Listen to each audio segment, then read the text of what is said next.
You keep choosing people who can't love you back because somewhere deep in your wiring, unavailability feels like home, rejection feels familiar, and the ache of wanting someone who doesn't want you the same way is the only kind of love your nervous system recognizes as real, and you tell yourself this time will be different. This person will finally see you. This relationship will finally work, but you're not actually choosing different people. You're choosing the same wound in different bodies, the same distance in different faces, the same unavailability wrapped in different excuses.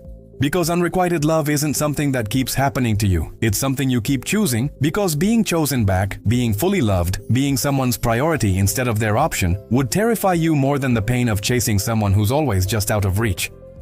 You've convinced yourself that you're unlucky in love, that you just keep meeting the wrong people, that timing is never right, but the pattern is too consistent to be coincidence, too precise to be random, and if you're honest, really honest in the way that makes your stomach hurt, you'll admit that you feel most alive when you're fighting for someone's attention, most yourself when you're proving your worth, most in love when love requires suffering, sacrifice, and the constant anxiety that maybe today is the day they finally leave.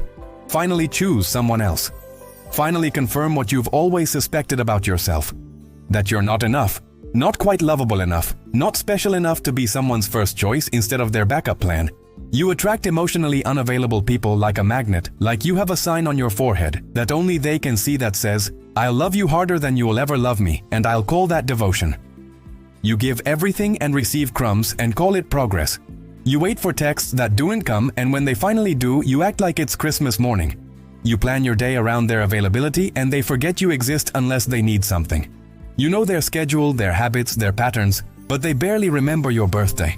You make excuses for them that you'd never make for yourself. They're busy, they're stressed, they're not good at communication, they're working on themselves, and you tell yourself that patience is love when actually patience has become the way you tolerate being treated like an afterthought. You feel grateful when they give you attention that should be baseline relieved, when they're kind in ways that should be standard excited, when they meet the bare minimum of consideration that any decent human should offer without being praised for it. You've been in relationships where you're always the one reaching out, always the one planning, always the one apologizing, always the one adjusting, and you've told yourself this is what love requires, this is what partnership looks like, this is just how relationships work, when in reality this is what trauma looks like when it's learned to call itself love.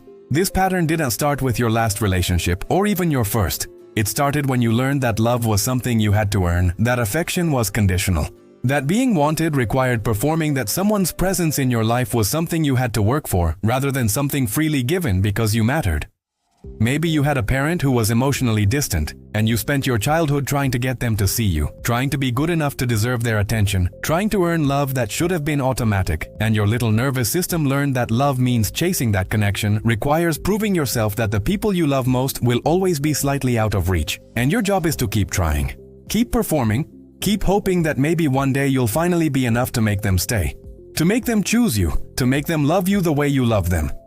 Maybe you had a parent who was there physically but absent emotionally, and you learned that proximity doesn't equal presence, that someone can be in the same room and still be unreachable, that you can love someone desperately who barely knows you exist, and that became your template for intimacy. People who are close enough to hurt you but far enough that you never feel truly safe, truly seen, truly chosen. Or maybe you were the kid who took care of adults who should have been taking care of you, and you learned that your value comes from what you provide, that love means sacrificing yourself, that relationships work when you're useful and fall apart when you have needs, and now as an adult, you're still playing that role, still giving everything, still getting nothing, still calling it love when it's actually just repetition of a childhood wound that never healed. Here's the brutal truth that explains everything. You do not actually want mutual love. You want familiar love. And familiar love is the love you had to beg for. The love that came with conditions. The love that required you to be smaller, quieter, more convenient, more useful, less needy, less honest, less yourself. And when someone shows up offering you healthy love, reciprocal love, consistent love, the kind of love where you don't have to perform or prove or chase, your system rejects it because it doesn't match your blueprint, doesn't trigger the familiar anxiety that you've confused with passion. Doesn't make you feel like you're fighting for something, and therefore doesn't feel valuable because you learned that anything worth having requires suffering to obtain. You're addicted to the chase, to the uncertainty, to the highs of finally getting attention after being ignored, to the validation of occasionally being chosen after mostly being overlooked.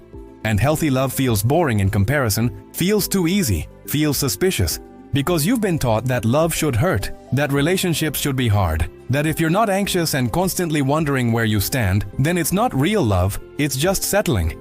But the person who loves you back consistently, who chooses you clearly, who doesn't make you guess or chase or beg for basic respect, that person feels wrong, not because they are wrong, but because your nervous system was trained in dysfunction and now function feels foreign.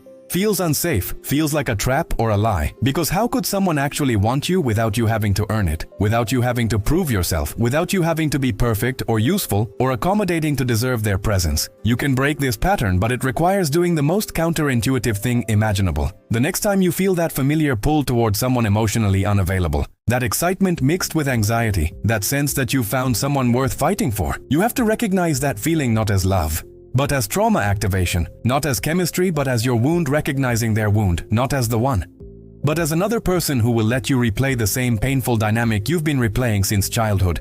And instead of diving in, you have to walk away, have to choose boredom over chaos, have to pick the person who's actually available, even though available feels uncomfortable, even though reciprocal feels strange, even though being chosen without having to chase feels too easy to be real.